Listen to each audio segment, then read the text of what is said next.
Bismillahirrahmanirrahim. Assalamualaikum warahmatullahi wabarakatuh. Waalaikumsalam warahmatullahi wabarakatuh. Ya,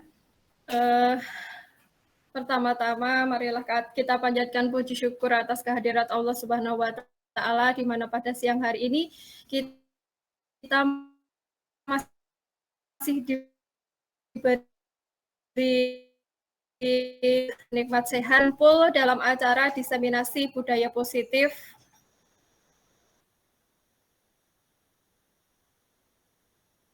modul 1.4. Ibu semuanya, saya Sulistiawati dari SD Negeri Gadingan 2, CGP Angkatan 7, Kabupaten Sukoharjo. Di sini saya akan mendiseminasikan budaya positif modul 1.4.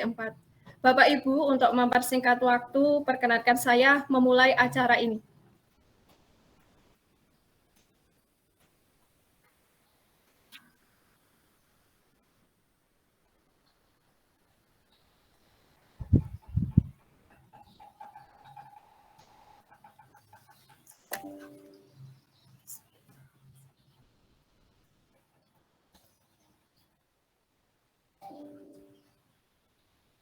Ya, salam dan bahagia. Assalamualaikum warahmatullahi wabarakatuh. Salam damai sejahtera, Om Swastiastu, Namo Buddhaya, salam kebajikan, rahayu untuk kita semua di ruang virtual ini.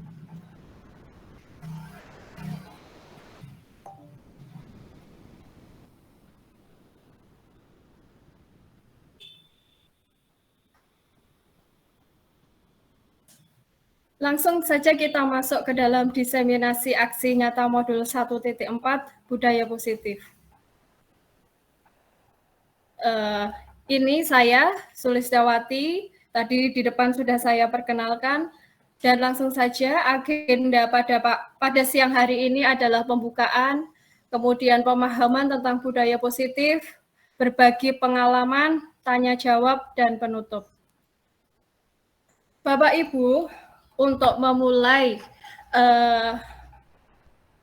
diseminasi pada siang hari ini, saya mempunyai pertanyaan pemantik.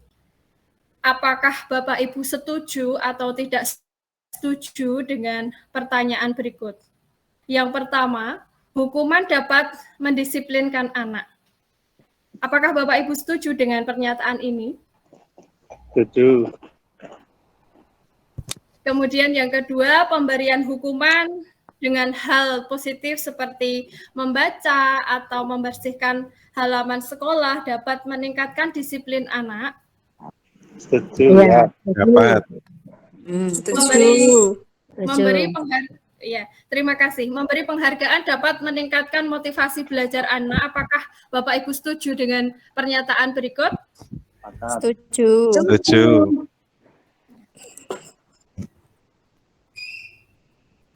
Nah, kemudian Bapak Ibu, dari materi tersebut sebenarnya tidak semua penghargaan itu bisa memberikan motivasi.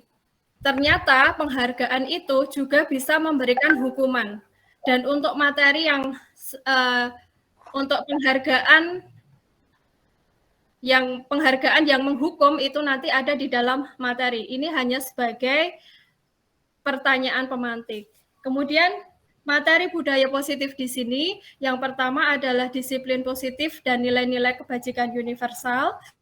Kemudian teori motivasi, hukuman dan penghargaan, juga restitusi. Kemudian 2.3 keyakinan kelas, 2.4 kebutuhan dasar manusia dan dunia berkualitas. Kemudian 2.5 restitusi atau 5 posisi kontrol guru. 2.6 restitusi atau dengan biasa kita sebut dengan segitiga restitusi. Bapak Ibu masuk ke dalam pembelajaran 2.1, yakni disiplin positif dan nilai-nilai kebajikan universal. Di sini saya mempunyai pertanyaan untuk Bapak Ibu, bahwa kita dalam dunia pendidikan itu mengalami perubahan paradigma. Sebagai salah satu contoh kegiatannya adalah kegiatan kepalan tangan. Perlu saya sampaikan ada A dan B, Anda dan teman Anda. Sobeklah secari kertas kecil, tuliskan benda atau sesuatu yang sangat berharga untuk Anda, letakkan di salah satu tangan Anda dan genggam benda atau sesuatu tersebut dengan segala daya. Jadi seolah-olah secari kertas kecil itu Bapak Ibu genggam, karena Bapak Ibu merasa itu sangat berharga untuk Bapak Ibu. Kemudian teman Bapak Ibu itu akan mencoba dengan sekuat tenaga untuk meminta secari kertas yang Bapak Ibu kepal itu dengan membujuk, bisa dengan mengancam, bisa dengan menghardik, bisa merayu, menyuap, apa saja. Semua dilakukan agar bisa membuka kepalan tangan Anda. Nah, apa yang terjadi? Apakah Bapak Ibu akan membuka kepalan tangan Bapak Ibu? Enggak. Tidak. Coba bisa disampaikan Ibu, kenapa Ibu mengatakan tidak? Maksudnya? Tadi Ibu mengatakan bahwa Ibu mengatakan tidak karena apa? Karena menganggap secari kertas kecil itu sangat berharga. Berharga sekali. Berharga banget. Teman Anda itu mau meminta secari kertas yang ada di dalam tangan Anda dengan berbagai macam rayuan, dengan berbagai macam bujukan, bahkan sampai mengancam. Nah, panjenengan atau Ibu berkata tidak. Alasan Ibu apa? Itu hak saya.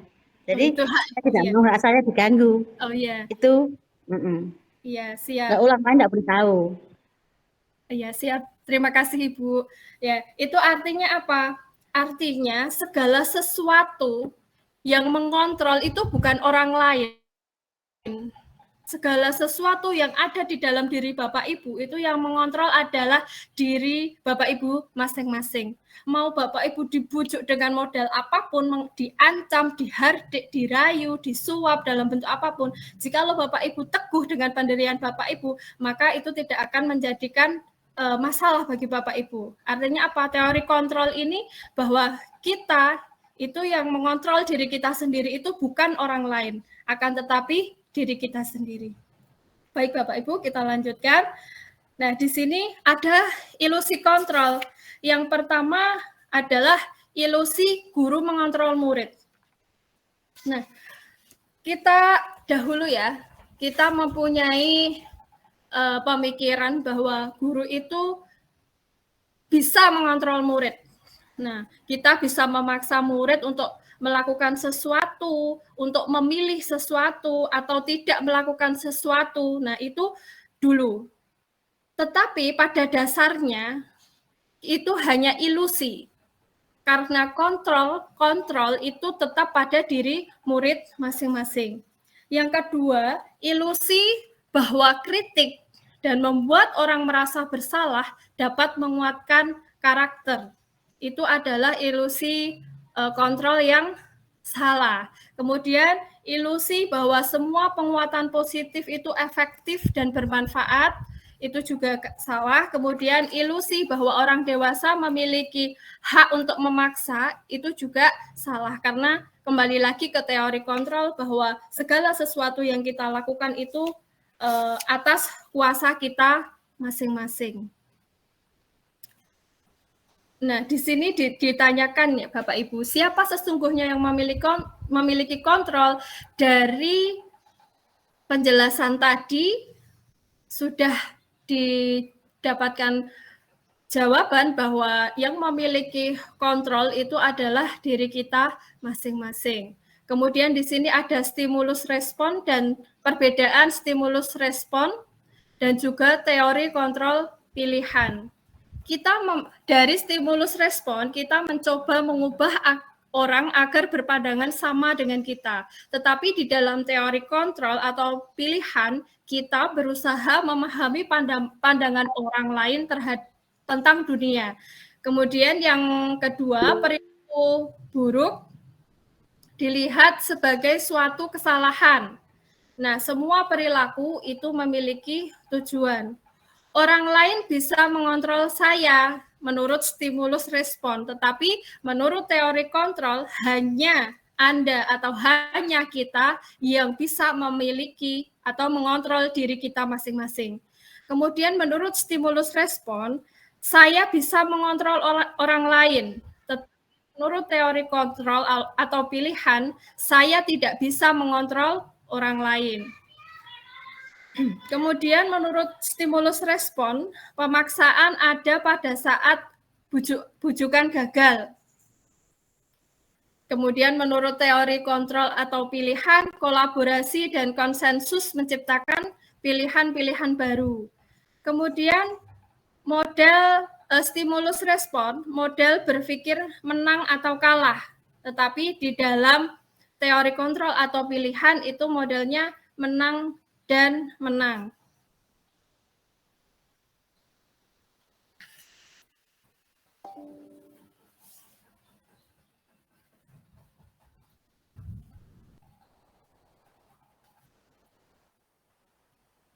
Kemudian, Bapak Ibu, dari disiplin positif ini, menurut teori kontrol atau teori pilihan dari Dr. William Glasser, bahwa Anda tidak bisa mengontrol orang lain, ya di sini hanya Anda yang bisa mengontrol diri Anda. Nanti di dalam materi ini akan ada makna disiplin. Semua perilaku memiliki tujuan. Model berpikir menang-menang, kolaborasi, dan konsensus menciptakan pilihan-pilihan baru. Realitas kebutuhan kita berbeda. Kita berusaha memahami pandangan orang lain tentang dunia, atau setiap orang memiliki gambaran yang berbeda.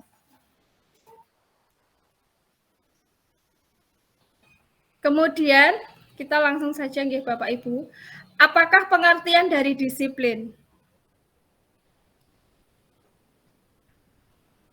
Nah, Bapak Ibu, saya mohon, saya minta pendapatnya menurut Bapak Ibu, apa itu disiplin?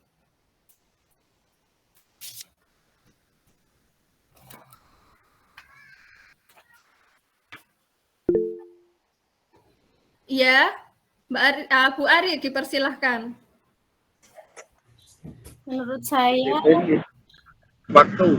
disiplin itu adalah kepatuhan suatu anak terhadap suatu aturan. Ya. Terima kasih. Siap, kepatuhan anak terhadap suatu aturan. Adakah yang mempunyai pendapat yang lain tentang pengertian disiplin?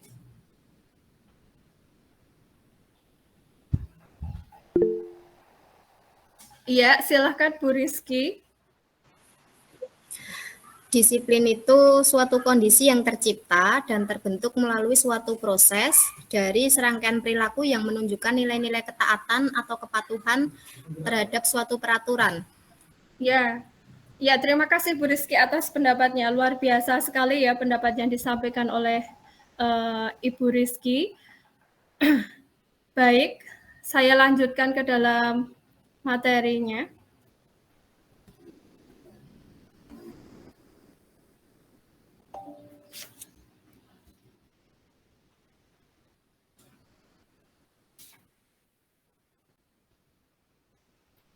Apakah makna disiplin?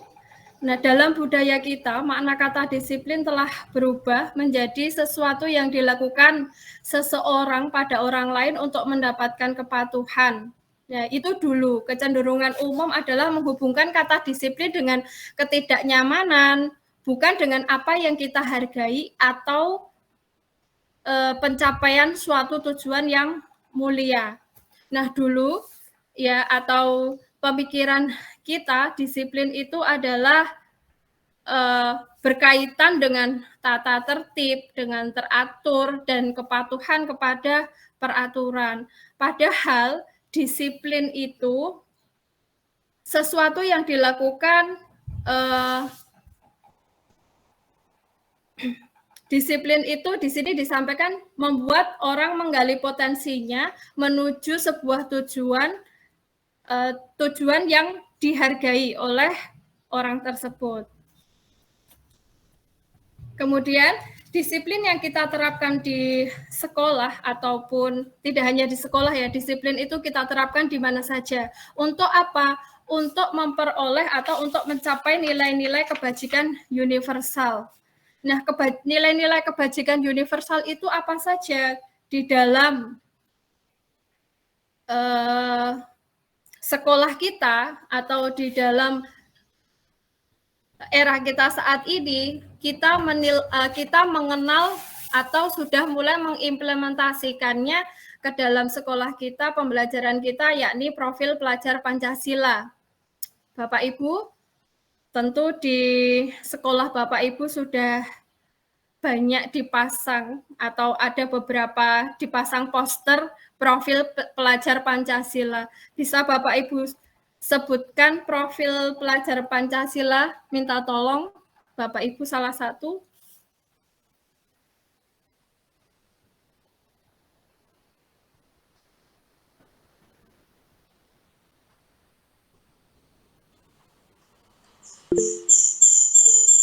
Ya, siap. Silakan Bu Ari.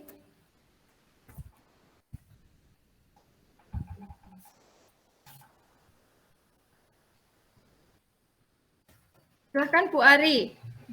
Oh iya, terima kasih waktunya Bu Sulis. Profil pelajar Pancasila itu yang pertama adalah berketuhanan yang Maha Esa, beriman dan bertakwa. Kemudian yang kedua berkebinekaan global. Kemudian yang ketiga mandiri. Keempat kreatif. Kelima inovatif menurut saya. Iya. Terima kasih. Kemudian pengertian profil pelajar Pancasila yang pertama yaitu beriman. Luar biasa sekali jawaban dari Bu Ari. Yang pertama beriman. Beriman itu artinya bertakwa kepada Tuhan Yang Maha Esa dan berakhlak mulia. Pelajar Indonesia yang berakhlak mulia adalah pelajar yang berakhlak dalam hubungannya dengan Tuhan Yang Maha Esa, memahami ajaran agama dan kepercayaannya serta menerapkan pemahaman tersebut dalam kehidupan sehari-hari. Kemudian yang kedua adalah berkebinekaan global, yaitu pelajar Indonesia mempertahankan kebudayaan luhur, lokalitas dan identitasnya, dan tetap berpikiran terbuka dalam berinteraksi dengan budaya lain. Artinya apa? Kita tetap mencintai budaya kita, namun kita juga tidak menutup diri untuk menerima budaya lain dari luar. Nah, perilaku pelajar Pancasila ini atau perilaku berkebinekaan global ini menumbuhkan rasa saling menghargai dan memungkinkan terbentuknya budaya baru yang positif dan tidak bertentangan dengan budaya luhur bangsa. Kemudian yang ketiga adalah gotong royong. Pelajar Indonesia memiliki kemampuan gotong royong, yaitu kemampuan untuk melakukan kegiatan secara bersama-sama dengan sukarela agar kegiatan yang dikerjakan dapat berjalan dengan lancar, mudah, dan ringan. Artinya ada rasa kebersamaan, ada rasa saling menolong.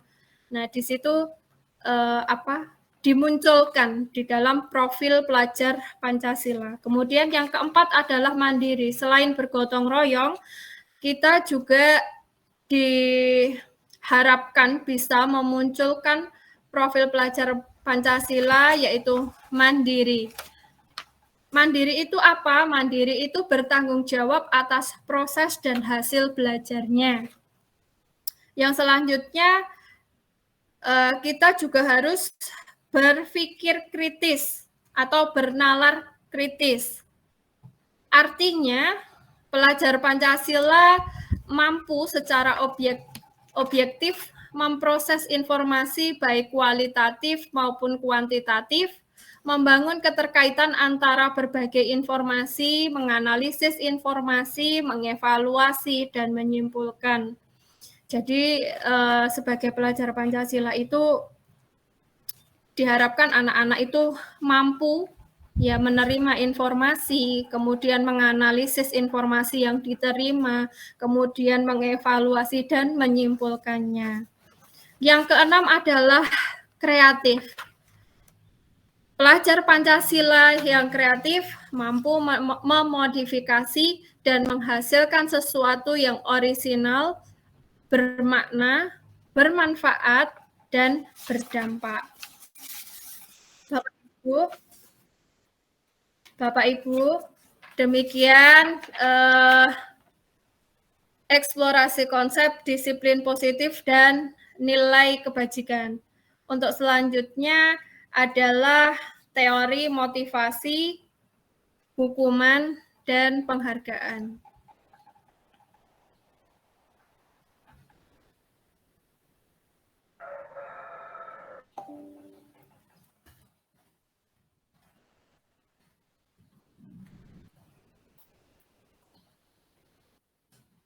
Teori motivasi, hukuman, dan penghargaan serta restitusi. Yang pertama adalah teori motivasi perilaku manusia. Motivasi perilaku manusia. Jadi kita melakukan sesuatu itu mempunyai motivasi. Nah, yang pertama adalah untuk menghindari ketidaknyamanan atau hukuman. Apa yang akan terjadi apabila saya tidak melakukannya? Jadi misal salah satu contohnya itu seperti ini ya. Misalnya kalau anak-anak kita itu rajin mengerjakan PR karena takut nanti mendapat hukuman dari guru apabila tidak mengerjakan PR. Nah, itu motivasi anak itu apa? Motivasinya itu menghindari hukuman. Anak itu mengerjakan PR agar tidak mendapat hukuman dari bu guru. Padahal seharusnya teori motivasi itu seharusnya bukan seperti itu. Nah, untuk selanjutnya yang kedua adalah untuk mendapatkan imbalan dari orang lain atau institusi. Misal seorang guru atau guru sering berangkat pagi. Untuk apa?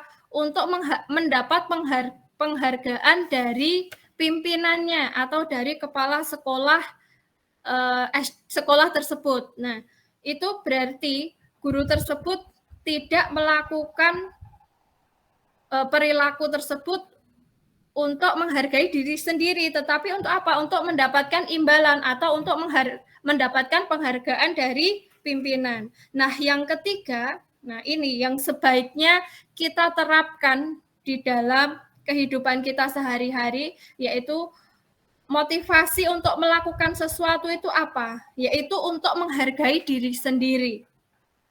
Sebagai salah satu contoh, guru itu berangkat pagi bukan untuk mendapat penghargaan. Wah, itu Pak si A rajin karena berangkat lebih pagi. Nah, bukan seperti itu, tetapi untuk apa? Untuk menghargai diri sendiri agar anak-anak itu ternyata Pak guru itu rajin. Sebelum mulai pelajaran sudah mulai datang. Nah, saya sebagai muridnya juga harus bisa mengikutinya. Artinya apa? Anak-anak juga dari situ mendapatkan motivasi. Oh, ternyata dengan seperti itu kita tidak hanya menghargai diri kita sendiri, tetapi juga memotivasi anak didik kita. Kemudian yang selanjutnya adalah hukuman dan penghargaan. Bapak Ibu, di sini ada kegiatan pemantik. Saya mohon untuk Bapak Ibu bisa membacanya ya di sini atau saya bacakan. Iva kurang menguasai pelajaran matematika. Sehingga pada saat pelajaran tersebut berlangsung, dia lebih banyak berdiam diri atau menggambar di buku pelajarannya. Pada saat guru matematikanya, Pak Seno, menanyakan pertanyaan Iva menjadi gugup dan tidak sengaja menjatuhkan tasnya dari kursi, serta tiba-tiba menjadi gagap pada saat berupaya menjawab. Seluruh kelas pun tertawa melihat perilaku Iva yang bicara tergagap dan terkejut tersebut. Pak Seno pada saat itu membiarkan teman-teman Iva menertawakan Iva yang tergagap dan malu luar biasa. Dan malahan minta Iva untuk maju ke depan dan berdiri di depan kelas sambil menunjuk hidungnya karena tidak bisa menjawab pertanyaan Pak Seno. Kelas makin gaduh dan anak-anak pun tertawa melihat Iva di depan kelas memegang ujung hidungnya. Nah, dari pernyataan tersebut, saya meminta Bapak Ibu untuk menjawab 2 kalimat di bawah ini. Apakah Bapak Ibu setuju dengan tindakan Pak Seno terhadap Iva? Saya tidak setuju. Mengapa? Dan menurut Anda tindakan Pak Seno terhadap Iva adalah sebuah hukuman atau konsekuensi? Adakah yang bisa memberikan jawaban?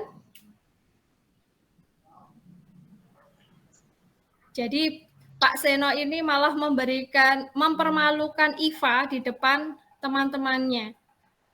Kemudian meminta Iva maju ke depan dan berdiri di depan kelas sambil menunjuk hidungnya karena tidak bisa menjawab.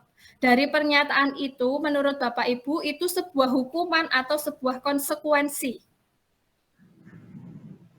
Adakah yang bersedia membantu menjawab atau bersedia menjawab?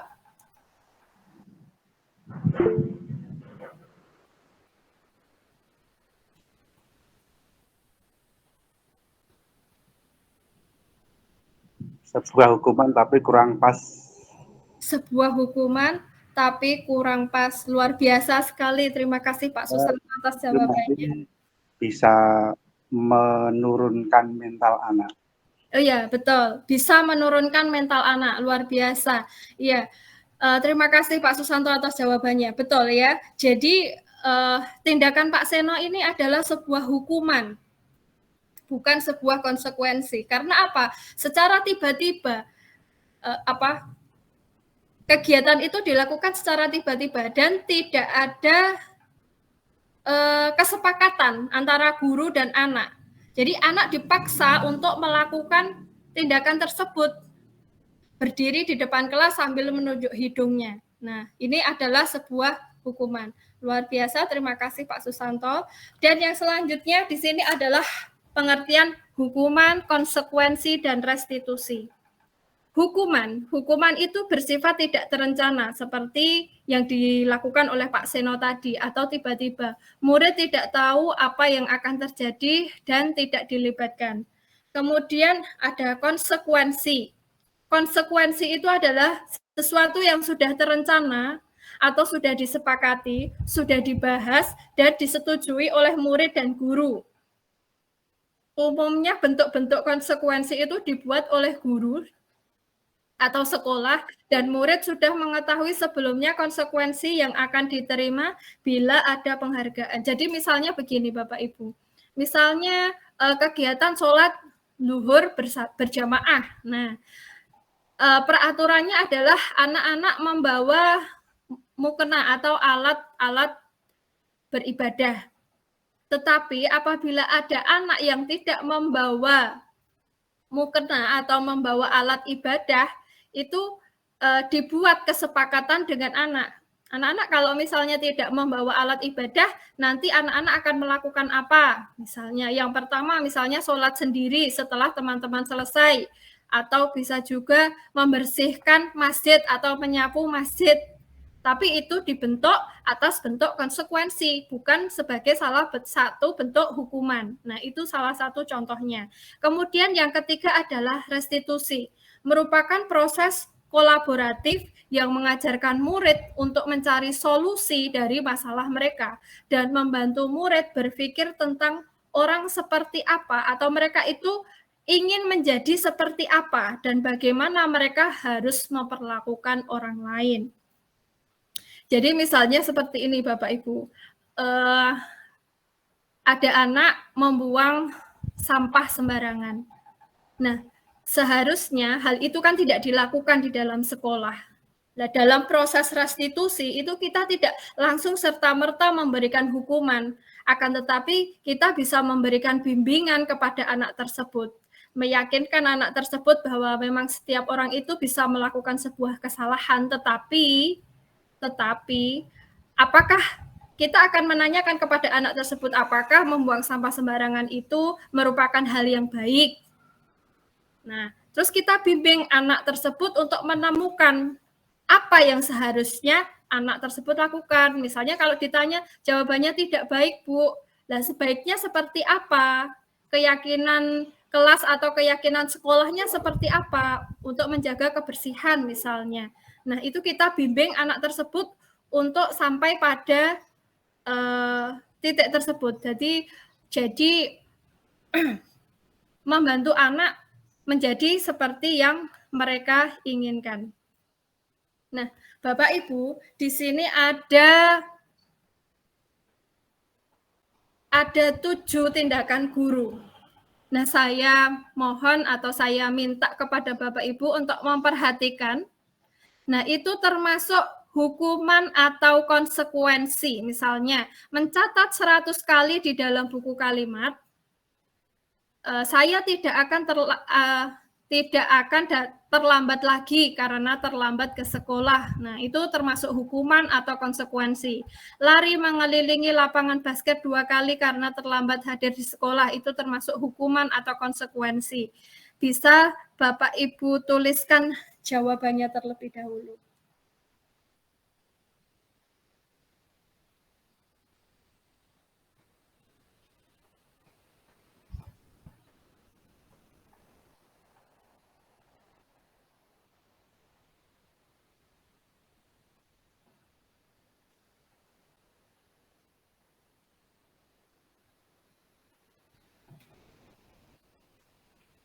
Sudah Bapak Ibu?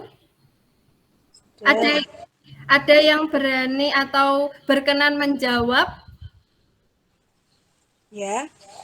Ya, untuk mencatat 100 kali di dalam buku kalimat, saya tidak akan terlambat lagi karena terlambat ke sekolah itu? Itu termasuk hukuman.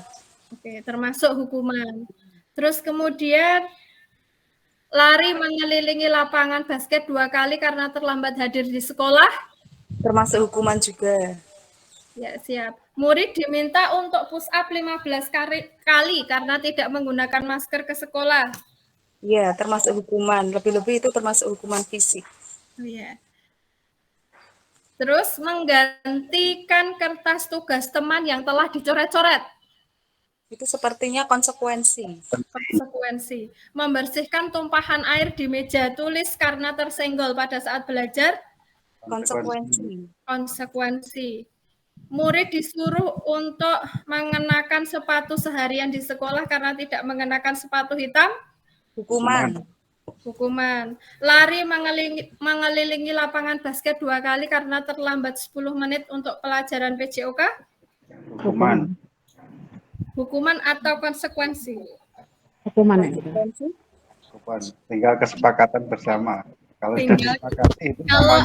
kesepakatan bersama artinya itu adalah sebuah konsekuensi. Baik Bapak Ibu, kita akan lihat jawabannya. Ya, luar biasa. Terima kasih kepada Bapak Ibu semua. Kita lanjutkan. Mencatat 100 kali itu tadi ternyata adalah sebuah hukuman, ya, karena bersifat tiba-tiba. Kemudian lari mengelilingi lapangan basket 2 kali karena terlambat hadir di sekolah, hukuman. Murid diminta untuk push up 15 kali karena tidak menggunakan masker di sekolah, itu juga hukuman.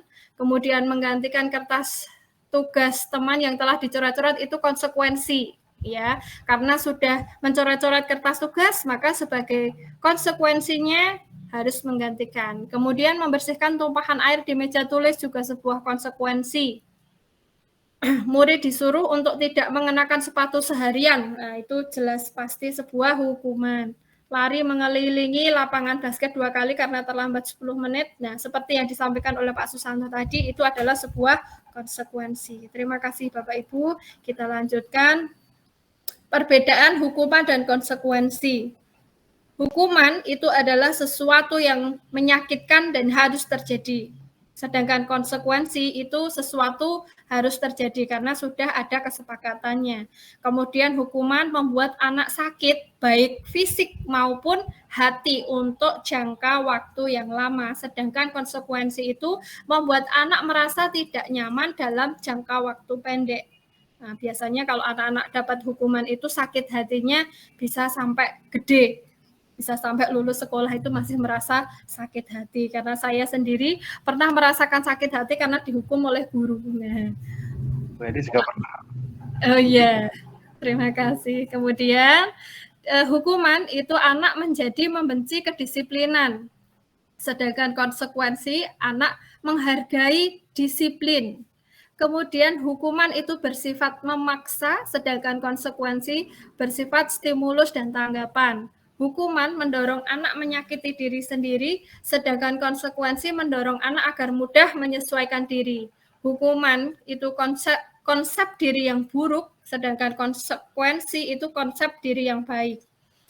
Hukuman, anak belajar untuk menyembunyikan kesalahan, sedangkan konsekuensi anak belajar untuk mematuhi peraturan. Kemudian hukuman, marah, rasa bersalah, dipermalukan, merasa tidak dihargai. Itu perasaan anak yang mendapat hukuman. Sedangkan anak yang menjalankan konsekuensi itu kehilangan hak dan hanya dibuat tidak nyaman, diasingkan untuk sementara waktu. Nah, ini Bapak Ibu dihukum oleh penghargaan. Bapak Ibu, ternyata penghargaan itu baik. Ada kalanya baik. Ternyata penghargaan itu juga bisa bersifat menghukum. Nah, kenapa bisa seperti itu? Nah, di sini dijelaskan pengaruh jangka pendek dan jangka panjang. Penghargaan ini efektif jika kita menginginkan seseorang melakukan sesuatu yang kita inginkan dalam jangka waktu pendek. Misalnya, atau begini bahasa Indonesianya, kita membujuk anak untuk mau mengerjakan PR dengan rajin. Kamu nanti saya beri hadiah buku jika rajin mengerjakan PR. Nah, tetapi penghargaan seperti itu tidak selalu berpengaruh dalam jangka waktu yang panjang. Kalau misalnya bukunya sudah habis, misalnya, bisa jadi anak tersebut sudah tidak memiliki motivasi lagi. Nah, itu yang pertama, pengaruh jangka pendek dan jangka waktu yang panjang. Yang kedua, penghargaan yang tidak efektif. Kenapa penghargaan bisa dikatakan tidak efektif? Suatu penghargaan itu adalah suatu benda atau peristiwa yang diinginkan, yang dibuat dengan syarat. Artinya penghargaan itu, atau misalnya seperti tadi, bisa mendapatkan buku dengan syarat, apa? Dengan syarat mengerjakan PR dengan baik. Nek misalnya tidak mengerjakan PR dengan baik, tidak mendapatkan buku. Nah, kalau anak yang acuh itu cenderung tidak efektif. Saya tidak mendapatkan buku, tidak apa-apa.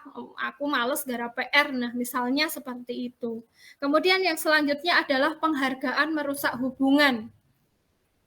Kok bisa penghargaan merusak hubungan? Ternyata bisa. Karena apa? Misalnya kita memberikan pujian kepada siswa A, kamu rajin, delalah yang kebetulan yang rajin itu siswa A terus. Siswa B itu sebenarnya juga rajin, tetapi secara akademik kurang pinter. Tetapi yang diberikan pujian atau penghargaan itu hanya siswa yang A terus. Nah, lama-kelamaan siswa yang B itu nanti merasa kok yang dipuji hanya si A terus ya. Aku tidak pernah dipuji atau saya tidak pernah dipuji. Nah, lama-kelamaan bisa saja menimbulkan rasa iri. Ngopo cah kuwi gurdi atau anak itu hanya anak itu yang mendapatkan pujian dari bu guru. Lama-kelamaan si B atau anak B ini tadi tidak menyukai anak A. Karena apa? Karena merasa dia tidak dihargai oleh ibu guru atau bapak guru karena si A ini tadi. Nah, penghargaan itu bisa merusak hubungan. Nah, yang selanjutnya adalah penghargaan mengurangi ketepatan.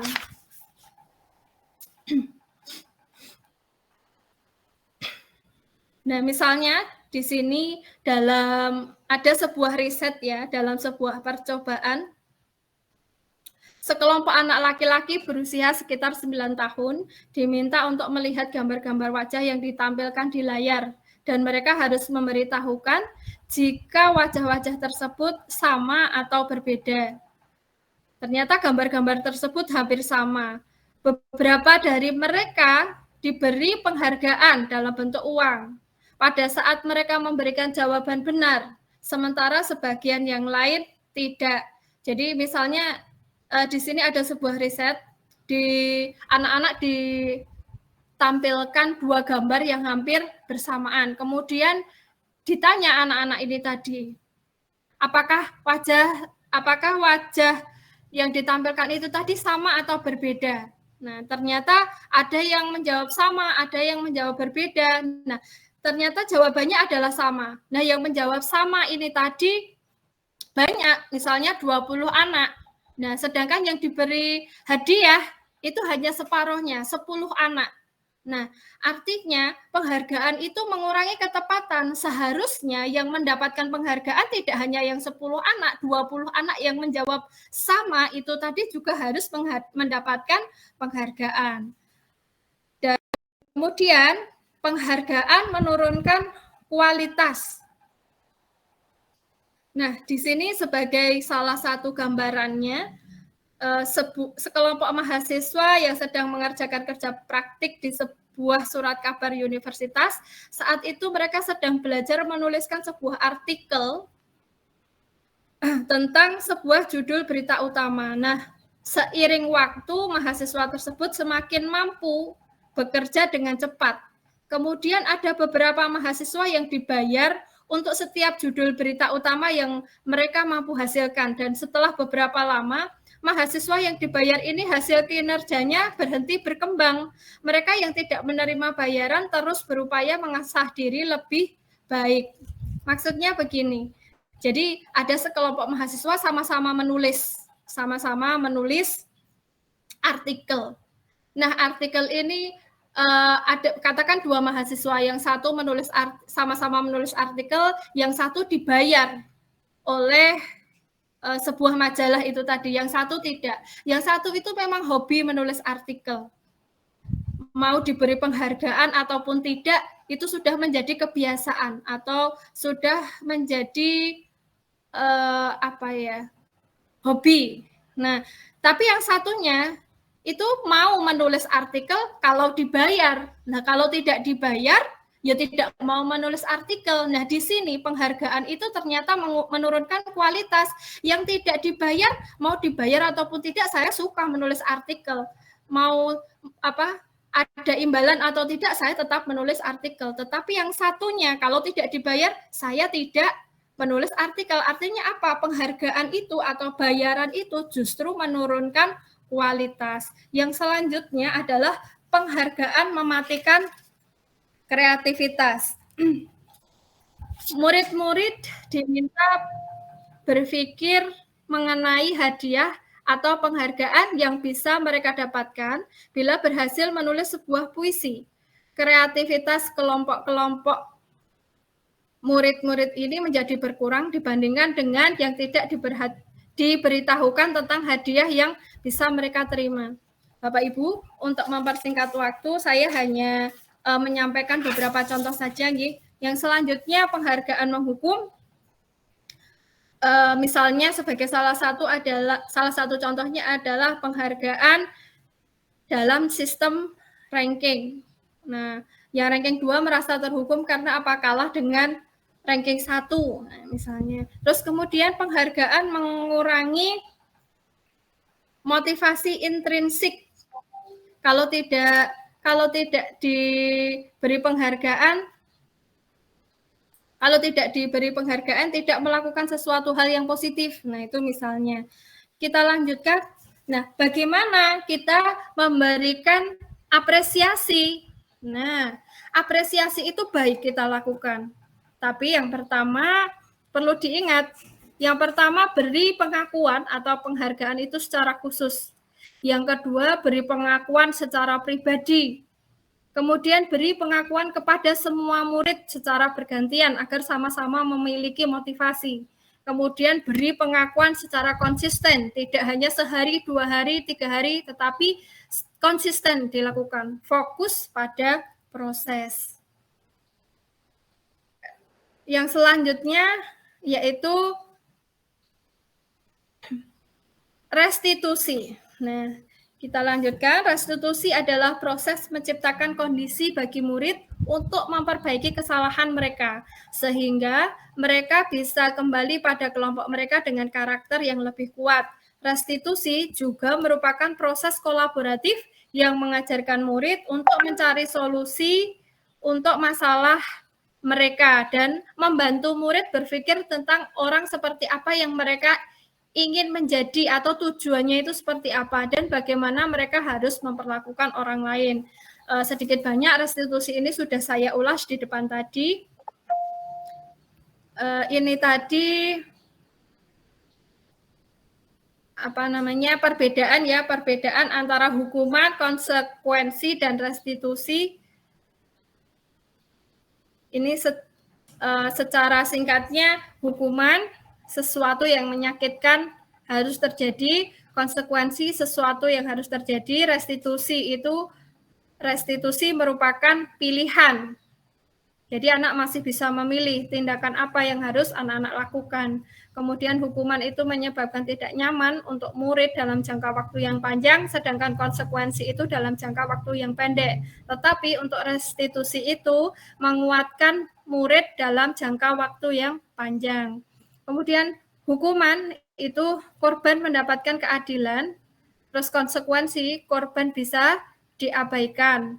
Restitusi korban mendapatkan ganti. Kemudian dalam hukuman murid atau anak merasa tersakiti, tapi dalam konsekuensi murid dibuat tidak nyaman, tetapi dalam restitusi itu murid akan mendapatkan penguatan. Nah, di sini perbedaannya. Dalam hukuman perilaku pasif agresif meningkat. Nek anyel ya tambah.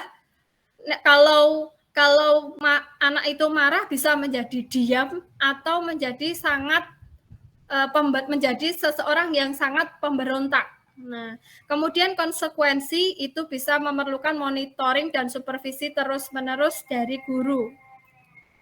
Kemudian restitusi, murid belajar bertanggung jawab untuk perilakunya. Kemudian hukuman berlaku hanya pada sebuah institusi, tidak berlanjut pada kehidupan nyata, tetapi kalau konsekuensi itu membantu penerapan mengikuti peraturan dalam masyarakat, restitusi fokus pada pemecahan masalah dalam jangka waktu panjang. Hukuman peraturannya itu harus, sedangkan konsekuensi apa peraturannya? Diingatkan tentang konsekuensi yang telah atau kesepakatan yang telah dibuat. Mampukah kamu melakukannya? Setelah bisa dilakukannya, terima kasih. Tetapi di dalam restitusi, apa yang kamu yakini? Nah, misalnya kemarin sudah ada keyakinan kelasnya disiplin. Apa yang bisa kamu lakukan untuk memperbaiki masalah ini? Misalnya datang terlambat. Itu yang bisa dilakukan apa? Tidur lebih cepat, tidak bermain game malam-malam, memasang alarm. Nah, itu salah satu contoh bentuk restitusi. Kemudian hukuman, murid atau anak bisa menjadi membenci peraturan, sedangkan di dalam konsekuensi murid akan menghormati peraturan. Kemudian restitusi, murid akan menghormati dirinya dan juga orang lain. Kemudian 9 ciri-ciri restitusi. Yang pertama, bukan untuk menebus kesalahan, namun untuk belajar dari kesalahan. Kemudian yang kedua, memperbaiki hubungan. Yang ketiga, tawaran bukan paksaan, ya, karena di situ ditawarkan kepada anak yang bermasalah tadi solusi apa atau apa yang sebaiknya anak lakukan, bukan kita paksakan anak untuk melakukan sesuatu yang kita inginkan. Kemudian yang keempat, restitusi menuntun untuk melihat ke dalam diri. Yang kelima, restitusi mencari kebutuhan dasar yang mendasari tindakan. Yang keenam, restitusi diri adalah cara yang paling baik. Yang ketujuh, restitusi fokus pada karakter, bukan tindakan. Yang kedelapan, restitusi fokus pada solusi. Yang kesembilan, restitusi mengembalikan murid yang berbuat salah pada kelompoknya. Baik, yang selanjutnya adalah budaya keyakinan kelas. Bapak Ibu, langsung saja ya.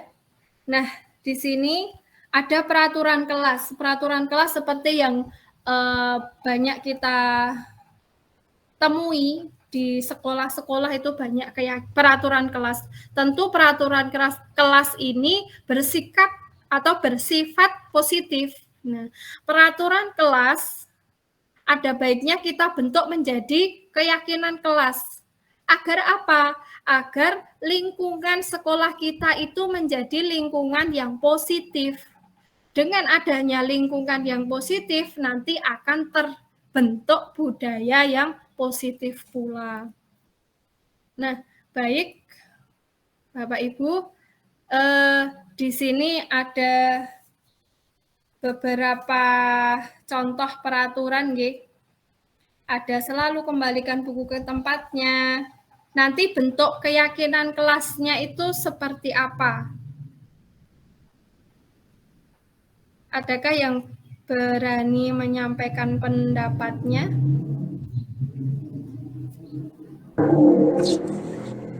Ya, Bu. Ya, siap. Untuk peraturan yang pertama, selalu kembalikan buku ke tempatnya. Itu keyakinan kelas masuknya tanggung jawab. Ya. Kemudian dilarang mengganggu orang lain. Itu masuk di menghormati orang lain. Ya. Hadir di sekolah 15 menit sebelum pembelajaran dimulai. Termasuk menghormati orang lain dan berkomitmen. Dilarang melakukan kekerasan. Keyakinan kelasnya menghormati orang lain. Dilarang menggunakan narkoba, berarti masuk kesehatan. Bergantian atau menunggu giliran, keyakinan kelas yang termasuk adalah melatih siswa untuk bersabar. Kemudian menggunakan masker. Keyakinan kelas yang termasuk membiasakan siswa untuk selalu menjaga kesehatan. Kemudian jangan berlari di kelas atau koridor, termasuk membiasakan anak untuk selalu menjaga keselamatan dan keamanan. Ya, terima kasih luar biasa sekali Bu Elizabeth. Terima kasih atas jawaban yang disampaikan. Mari kita lihat jawabannya. Selalu kembalikan buku ke tempatnya itu salah satu bentuk keyakinan kelas tanggung jawab. Nah, dilarang mengganggu orang lain itu menghormati orang lain keyakinan kelasnya. Hadir di sekolah 15 menit sebelum pembelajaran dimulai, keyakinan kelasnya adalah menghormati orang lain dan juga berkomitmen. Berkomitmen terhadap diri sendiri juga, berkomitmen terhadap sekolah juga. Kemudian dilarang melakukan kekerasan.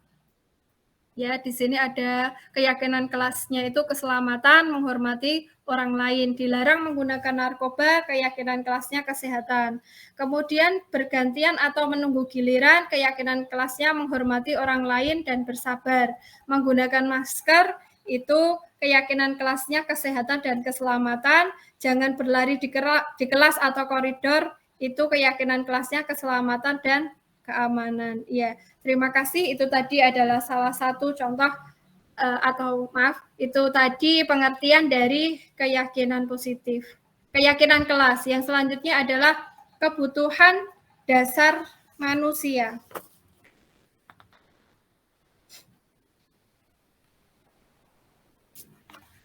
Bapak Ibu, sebagai manusia, ya, sebagai manusia pada dasarnya kita mempunyai kebutuhan dasar manusia. Nah, yang pertama itu apa? Di situ sudah dituliskan ya, saya sampaikan di sini bahwa yang pertama itu adalah bertahan hidup. Kemudian kebutuhan akan kasih sayang dan rasa diterima. Kemudian juga ada penguasaan.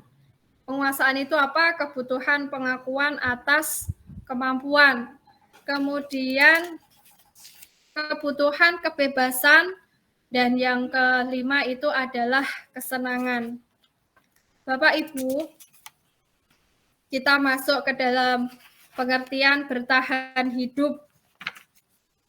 Kebutuhan bertahan hidup itu adalah kebutuhan yang bersifat fisiologis untuk bertahan hidup. Misalnya kesehatan, rumah, dan makanan. Itu adalah kebutuhan bertahan hidup. Yang selanjutnya adalah kebutuhan kasih sayang dan rasa diterima. Tidak kita pungkiri, kita hidup atau kita berada di suatu tempat itu kita membutuhkan rasa kasih sayang, rasa diterima, ya. Apa itu?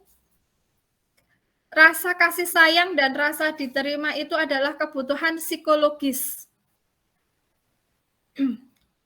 Kebutuhan tersebut meliputi hubungan dan koneksi sosial, kebutuhan untuk memberi dan menerima kasih sayang, dan kebutuhan untuk merasa menjadi bagian dari suatu kelompok. Itu adalah kebutuhan kasih sayang dan rasa diterima. Kemudian yang selanjutnya adalah penguasaan. Kebutuhan ini berhubungan dengan kekuatan untuk mencapai sesuatu, menjadi kompeten, menjadi terampil, diakui atas prestasi dan keterampilan kita, didengarkan dan memiliki rasa harga diri. Nah, jadi di situ keinginan untuk dianggap berharga, kemudian membuat perbedaan, bisa membuat pencapaian kompeten, diakui dan dihormati. Itu adalah penguasaan. Kemudian yang selanjutnya adalah kebutuhan kebebasan. Kebutuhan kebebasan itu adalah kebutuhan akan kemandirian, otonomi, memiliki pilihan, dan mampu mengendalikan arah hidup seseorang. Nah, anak-anak dengan kebutuhan kebebasan yang tinggi menginginkan pilihan, mereka perlu banyak bergerak, suka mencoba-coba, tidak terlalu terpengaruh orang lain, dan senang mencoba hal yang baru dan menarik. Kemudian yang terakhir adalah kesenangan, kebutuhan untuk merasa senang. Nah, kebutuhan akan kesenangan adalah kebutuhan untuk mencari kesenangan bermain dan tertawa. Bayangkan hidup tanpa kenikmatan apapun, betapa menyedihkan. Nah, kita itu kalau misalnya hidup tanpa kesenangan apapun, itu rasanya hampa, ya, Bapak Ibu, hampa. Tinggi sekali bahasanya, hampa. Nah, itu tadi adalah 5 kebutuhan dasar manusia. Bapak Ibu, di sini ada satu soal pemahaman tentang kebutuhan dasar manusia. Tahun ini Dimas genap berusia 17 tahun. Ia senang sekali ketika ayahnya mulai mengajarkan cara menyetir mobil. Setiap akhir pekan, ia berlatih menyetir. Ia terlihat senang sekali berlatih sampai akhirnya ia bisa menyetir mobil dengan baik dan lancar. Ketika ibunya bertanya pada Dimas, apa yang membuat dia ingin bisa menyetir mobil? Ketika jawaban Dimas adalah seperti ini, di bawah nanti akan saya tampilkan jawaban Dimas, kebutuhan apa yang ingin dia penuhi. Nah, Bapak Ibu, saya mohon pendapatnya. Ini adalah beberapa contoh jawaban Dimas. Kira-kira kebutuhan apa yang ingin dipenuhi oleh Dimas? Aku merasa bangga dan keren. Bapak Ibu ada yang berkenan menjawab?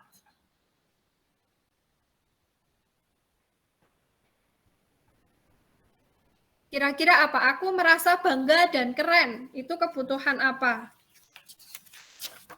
Penguasaan. Penguasaan. Ya, luar biasa, Bu. Bu Elizabeth. Kemudian yang kedua, biar bisa jalan-jalan naik mobil sama teman-temanku. Nah, ini apa ini? Sama teman-temanku. Di sini ada kuncinya, sama teman-temanku. Berarti apa kebutuhannya? Kesenangan. Kesenangan. Apa? Ada yang lebih tepat? Kasih sayang. Kasih sayang dan rasa diterima. Diterima oleh siapa? Diterima oleh teman-teman. Kemudian aku senang. Nah, di sini jawaban Dimas. Aku senang bisa pergi ke tempat-tempat yang aku suka. Kira-kira kebutuhan apa ini Bapak Ibu? Diterima. Kebutuhan kebebasan. Menyetir mobil itu seru. Kebutuhan apa? Kesenangan. Kesenangan. Iya, betul. Terima kasih Bapak Ibu ya. Di sini aku merasa bangga dan keren, itu penguasaan, biar bisa jalan-jalan naik mobil sama teman-temanku. Nah, itu kebutuhan kasih sayang dan rasa diterima. Aku senang bisa pergi ke tempat-tempat yang aku suka, itu diterima juga. Ini tadi harusnya nggak diterima, kebebasan, maaf, ini saya salah ketik, ini kebebasan. Bebas kemana? Bebas pergi ke tempat-tempat yang disuka. Kemudian menyetir itu seru, menyetir mobil itu seru, itu sebuah kesenangan. Yang selanjutnya adalah posisi kontrol. Nah, Bapak Ibu, di dalam pembelajaran sebagai guru itu kita mempunyai 5 posisi kontrol guru.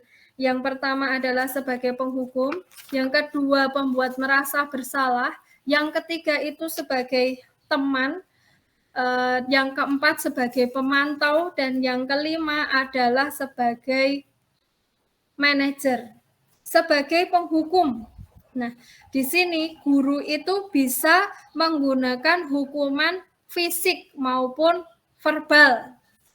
Nanti akan saya tampilkan video posisi kontrol guru nggih Bapak Ibu untuk lebih memahami pengertian posisi kontrol guru. Kemudian pembuat rasa bersalah. Nah, pada posisi ini biasanya guru akan berusaha bersuara lebih lembut.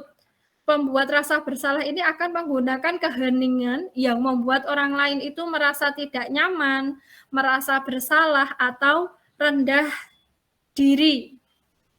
Nah, kemudian sebagai teman. Nah, guru pada posisi ini tidak akan menyakiti murid, namun akan tetap berupaya mengontrol murid melalui persuasi, melalui ajakan-ajakan. Nah, di sini guru itu memposisikan diri sebagai teman.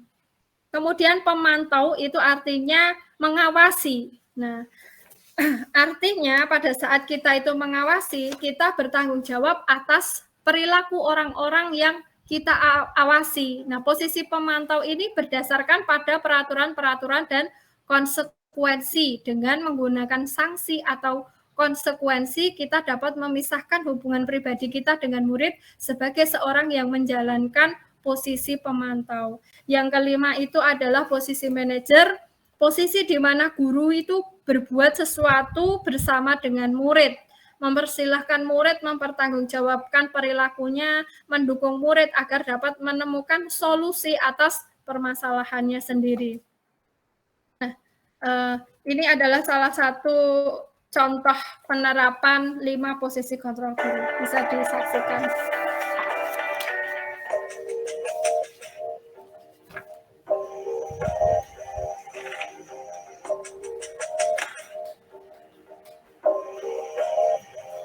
Naren, sini kamu. Selamat pagi, Bu. Selalu terlambat. Kamu deh, pasti terlambat. Maaf, Bu. Saya... Apa? Apa coba? Alasan kamu apa lagi? Kapan sih kamu tidak terlambat? Malas sekali ya kamu jadi anak. Saya... Dasar pemalas. Gak kapok-kapok sih kamu. Sudah berapa kali terlambat? Sana, kamu keliling lapangan basket 2 kali. Kenapa saya harus keliling lapangan basket, Bu? Kenapa? Kamu mau lawan ibu? Berani-beraninya jawab, sudah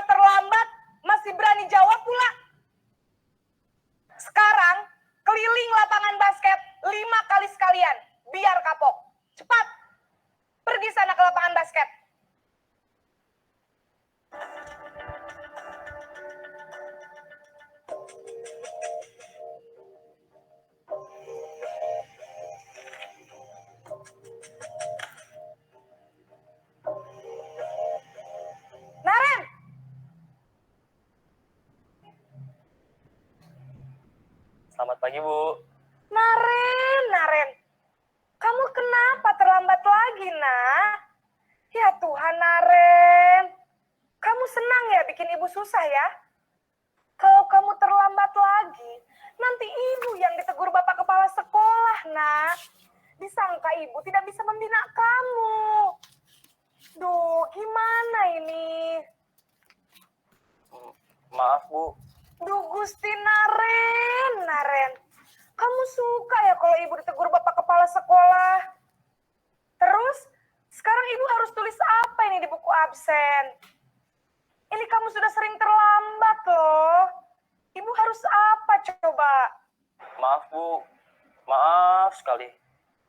Ya sudah, lain kali jangan bikin ibu susah lagi ya, nak ya. Ibu tidak akan kuat lagi kalau kamu begini terus. Bisa jantungan kalau ibu ditegur bapak kepala sekolah. Sana cepat ke kelas. Maaf ya, Bu. Maaf sekali. Posisi pembuat rasa bersalah berbicara dengan nada tenang.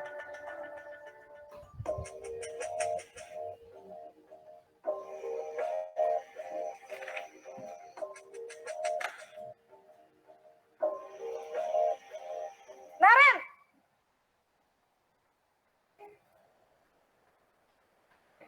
Selamat pagi, Bu. Wah, sudah jam berapa ini, nak? Terlambat lagi ya, sayang. Iya, Bu. Habis ibu saya lupa bangunkan saya, Bu. Kamu malah menyalahkan ibu kamu. Kamu bukannya anak yang larinya paling kencang. Kok terlambat sih? Iya, Bu. Saya memang terlambat bangun tadi. Jadi, biarpun saya lari kencang, tetap gak kekejar, Bu. Ya sudah sana. Nanti lain kali larinya lebih kencang lagi ya. Biar gak terlambat lagi. Bikin senang demi ibu. Bisa kan? Bisa lah, Bu. Ya sudah sana masuk kelas. Ibu beresin urusan absen kamu. Kamu ini ada-ada saja.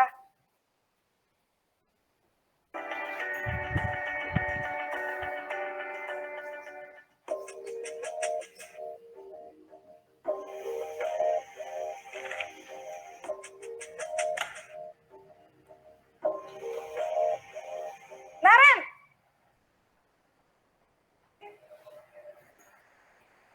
Selamat pagi, Bu. Naren, apa peraturan sekolah kita tentang jam berapa kita harus masuk sekolah, nak? Kita harus di sekolah jam 7, Bu. Iya, betul. Sekarang sudah jam 7.20. Naren sudah tahu konsekuensinya jika terlambat hadir. Paham, Bu. Saya harus tinggal kelas pas jam istirahat selama 20 menit. Iya, benar. Konsekuensinya demikian. Jadi nanti jam 9.30, pas istirahat, kamu harus tinggal di kelas, kerjakan tugas tambahan untuk ketertinggalan kamu, ya? Baik, Bu.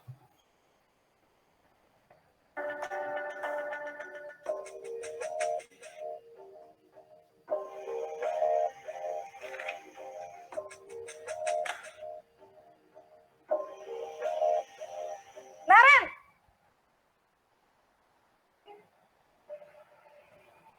Selamat pagi, Bu. Selamat pagi, Naren. Maaf, Bu. Saya terlambat. Iya, sekolah masuknya jam 7, sekarang sudah jam 7.20. Jadi sekarang bagaimana ini, Naren? Maaf, Bu. Saya lupa setel alarm saya semalam. Baiklah, menurut kamu, keyakinan sekolah yang mana yang perlu kamu tingkatkan? Menghargai diri sendiri dan orang lain mungkin ya, Bu. Setuju. Jadi, apakah Naren meyakini prinsip saling menghormati tersebut? Iya, Bu. Saya meyakininya. Apakah Naren bersedia memperbaiki masalah keterlambatan ini? Bersedia, Bu. Bagaimana kamu akan perbaiki masalah keterlambatan ini? Saya akan coba untuk tidak lupa menyetel alarm saya, Bu. Baik, kalau Naren lupa menyetel alarm di rumah, ada orang yang kira-kira bisa bantu mengingatkan tidak? Ada, Bu. Kakak saya, Kak Ema. Ada lagi selain Kak Ema? Selain Kak Ema, ada ibu saya. Baik, jadi yang mengingatkan Naren adalah Kak Ema dan ibu kamu ya? Kira-kira akan mulai setel alarm kapan nih, Naren? Setelah pulang sekolah, akan segera saya lakukan. Baik, jadi Naren akan setel alarm untuk bangun besok pagi dan akan diingatkan oleh kakak dan ibunda Naren ya. Ada lagi yang mungkin perlu dilakukan, Naren? Agar tidak terlambat bangun lagi. Tidak ada, Bu. Baik, Naren. Terima kasih untuk kerjasama kamu. Sekarang kamu perlu kembali ke kelas untuk belajar. Baik, Bu. Terima kasih. Nah, Bapak Ibu, itu tadi adalah contoh penerapan 5 posisi kontrol di sekolah. Baik, selanjutnya Bapak Ibu. Yang terakhir adalah segitiga restitusi. Segitiga restitusi, di sini ada 3 kegiatan. Dalam restitusi itu ada 3 kegiatan, yakni menstabilkan identitas, kemudian validasi tindakan yang salah, kemudian yang terakhir adalah menanyakan keyakinan. Nah, di dalam menstabilkan identitas ini, kita perlu mencari jawaban kenapa anak atau siswa itu melakukan kesalahan tersebut atau melakukan perilaku tersebut. Nah, kemudian yang selanjutnya adalah adakah cara yang lebih efektif ya atau di dalam menstabilkan identitas ini? Mohon maaf Bapak Ibu. Kita lanjutkan lagi. Menstabilkan identitas tentu punya alasan, kemudian di situ juga di dalam kegiatan menstabilkan identitas itu kita mampu meyakinkan bahwa sebagai manusia itu tentu kita tidaklah sempurna dan pernah melakukan suatu kesalahan. Kemudian juga dalam validasi tindakan yang salah, kita mencari alasan kenapa anak tersebut melakukan kesalahan atau melakukan perilaku tersebut.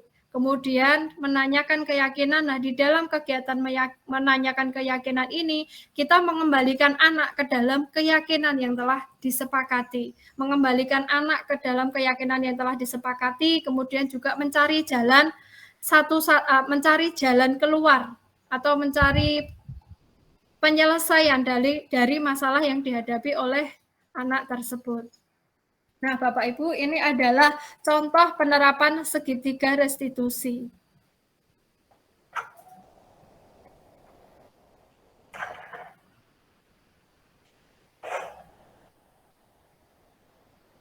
Siang, Sarah. Siang, Pak. Sudah lama nggak ketemu Sarah. Kenapa hari ini ada di sini? Kesel, Pak. Kesel banget. Masa aku dikatain tukang fitnah, Pak? Ya aku marah lah. Aku balik ngatain Eka di depan kelas. Kesel banget. Oh, begitu. Ya, pasti kamu marah dan kesal. Bapak juga akan marah apabila ada yang menuduh Bapak seperti itu. Kemudian, pada saat itu, kamu mau melakukan apa? Ya saya langsung ngatain Eka lah, Pak. Kesel banget. Saya bentak-bentak dia depan teman-teman lain. Oh, begitu. Pasti kamu melakukan seperti itu karena suatu alasan tertentu, bukan? Iyalah, masa saya diam saja, Pak? Ya saya bela diri lah. Masa saya dituduh tukang fitnah? Ya, wajarlah. Mempertahankan harga diri itu sesuatu yang penting buat kamu. Untung kamu tidak bertindak lebih gegabah lagi. Hanya membentak-bentak. Iya, Pak. Untung saya masih bersabar dan hanya membentak saja. Sudah gemes padahal. Saya pasti bela diri lah. Ya, pasti ya. Tapi kamu memilih untuk tetap bertahan dan bersabar. Kamu memilih untuk tidak berbuat lebih parah lagi, bukan? Iya. Nah, sekarang coba kita lihat lagi. Tindakan kamu yang bentak-bentak Eka di kelas. Tindakan kamu itu kira-kira sesuai dengan keyakinan kelas atau prinsip kamu tidak? Enggak lah, Pak. Capek, Pak, jadi pemarah. Jadi, keyakinan atau prinsip mana yang kurang sesuai dengan keinginan kamu? Ya, saya sebenarnya sangat menghargai orang lain. Mungkin saat itu saya menjadi emosi, jadi tidak menunjukkan sikap itu. Kamu meyakini tidak? Menghargai orang lain itu penting buat kamu. Yakinlah, Pak. Iya, setuju. Kita harus saling menghargai. Namun, Ada juga keyakinan yang kita sepakati yang perlu kita jalankan apabila kita sedang marah, bukan? Ya, saya bisa lebih proaktif, mulai dengan diri sendiri. Saya bisa jadi lebih bersabar, mengambil waktu jeda untuk berpikir mau apa selanjutnya. Kira-kira kamu bersedia memperbaiki masalah ini tidak? Bersedia, Pak. Kalau kamu memperbaiki masalah ini, kamu akan menjadi orang seperti apa? Saya akan menjadi orang yang bertanggung jawab kali ya, Pak. Dan senantiasa proaktif. Iya. Menurut kamu, bagaimana rasanya menjadi orang seperti itu? Ya nyaman lah. Bangga bisa bersabar dan menahan diri. Baiklah kalau begitu. Yuk kita pikirkan bagaimana memperbaiki masalah ini. Ya, itu tadi adalah salah satu contoh penerapan segitiga restitusi. Baik, Bapak Ibu, demikian tadi adalah modul 1.4 tentang budaya positif. Dan untuk yang selanjutnya adalah di sini saya akan berbagi pengalaman tentang aksi nyata penerapan segitiga restitusi. Ini adalah salah satu contoh restitusi yang saya lakukan di sekolah saya sendiri.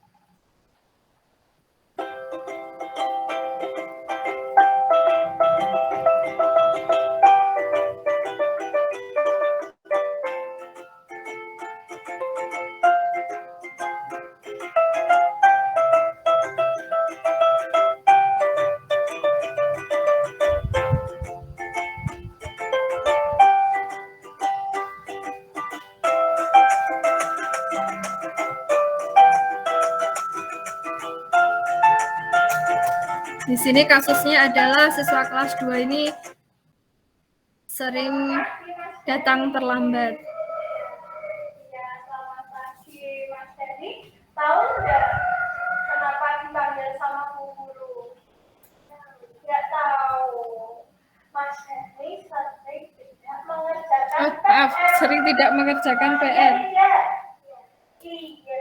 Terus menurut Mas Denny, tidak mengerjakan PR itu benar atau salah? Salah. Nah, setiap orang itu pasti pernah melakukan kesalahan. Nah, tidak ada yang benar semua, tetapi menurut Mas Denny itu tadi salah. Berarti ada yang benar, ya? Yang benar bagaimana? Mengerjakan PR, iya. Alasan Mas Denny tidak mengerjakan PR apa? Oh, ternyata Mas Denny di rumah sering menonton TV dan bermain game. Iya. Terus kemudian padahal di kelas kita punya keyakinan kelas. Keyakinan kelasnya apa? Selalu apa? Selalu mengerjakan apa? Selalu mengerjakan dari tugas dari buku. Apakah Mas Denny meyakini keyakinan kelas tersebut? Meyakini. Nah, kalau Mas Denny meyakini keyakinan kelas tersebut, apakah Mas Denny bersedia memperbaikinya? Bersedia. Caranya bagaimana? Mengerjakan tugas setiap hari. Kemudian nonton TV-nya bagaimana? Terus main game-nya terus-terusan atau bagaimana?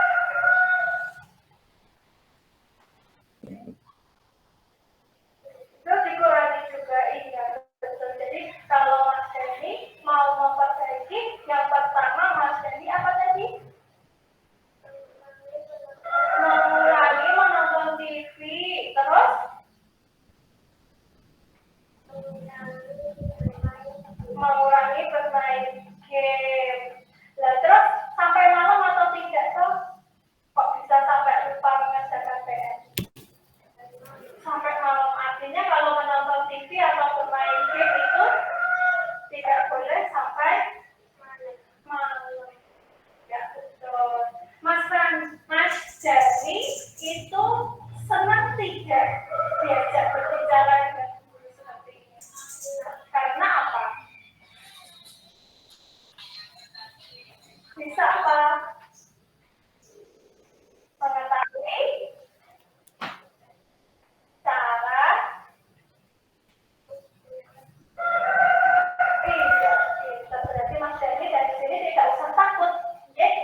Dikira hari apa? Hari Selasa. Benar atau salah? Salah. Harusnya memakai baju apa? Merah putih. Terus kemudian kira-kira besok lagi Mbak Fani harus bagaimana? Memperbaikinya. Mbak Fani kenapa bisa lupa memakai seragam?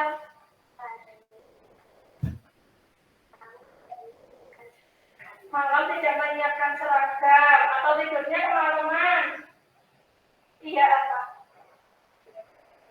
Tidurnya kemalaman. Terus, padahal di dalam kita kan ada keyakinan kelas. Keyakinan kelasnya apa coba?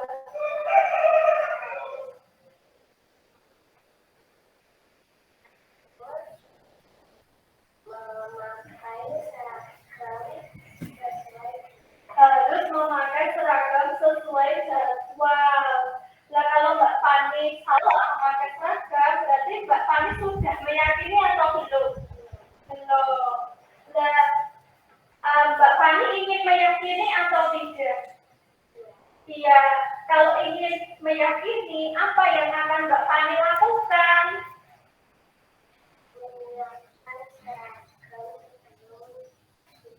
Menyiapkan seragam sebelum tidur, hanya seragam saja?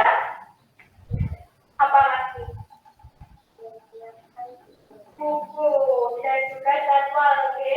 Iya, betul. Ya, artinya dengan begitu Mbak Fani bisa meyakini keyakinan ke kelas. Mbak Fani senang tidak Bu Guru ajak berbicara seperti ini? Senang karena apa?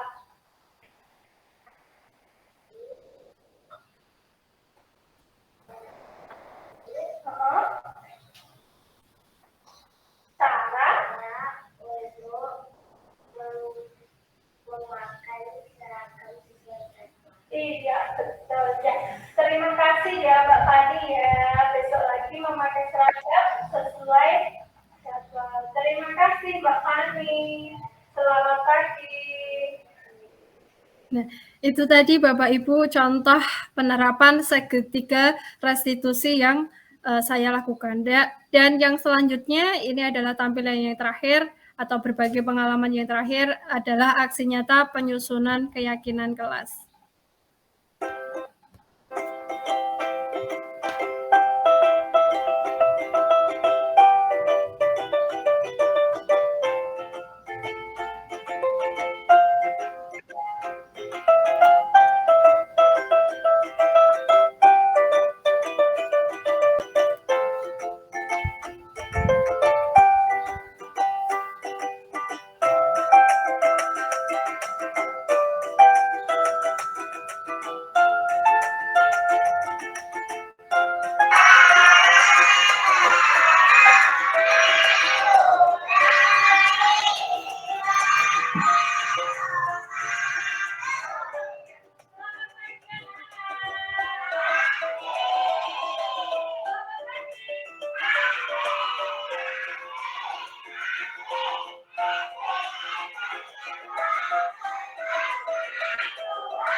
Baik, Bapak Ibu, tibalah kita di penghujung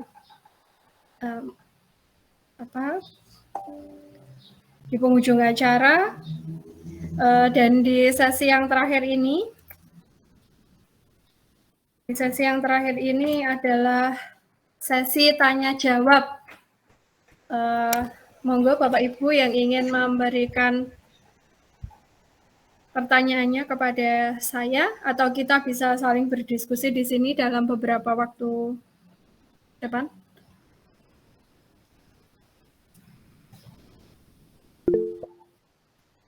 Ya, silahkan Bu Ari.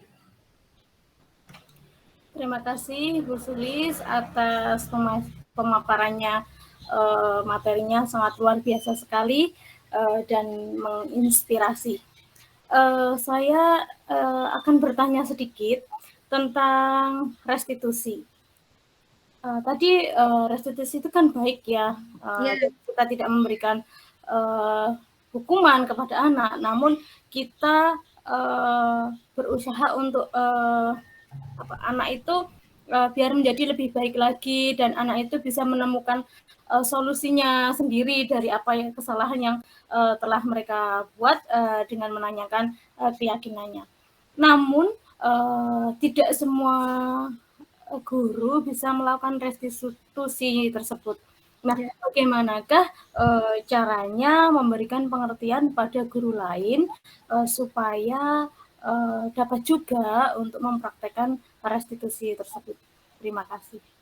Baik, terima kasih kepada Ibu Ari. Luar biasa, pertanyaan yang luar biasa dan cukup menginspirasi juga bagi kita semua, nggih. Karena pada kenyataannya memang kita itu lebih sering memberikan hukuman dan juga konsekuensi. Nah, ini ada sebuah gebrakan baru, yakni segitiga restitusi. Sebenarnya saya kira bukan gebrakan baru ya, hanya saja kita terasa asing itu karena baru mendengar ini, segitiga restitusi. Sebenarnya menstabilkan anak,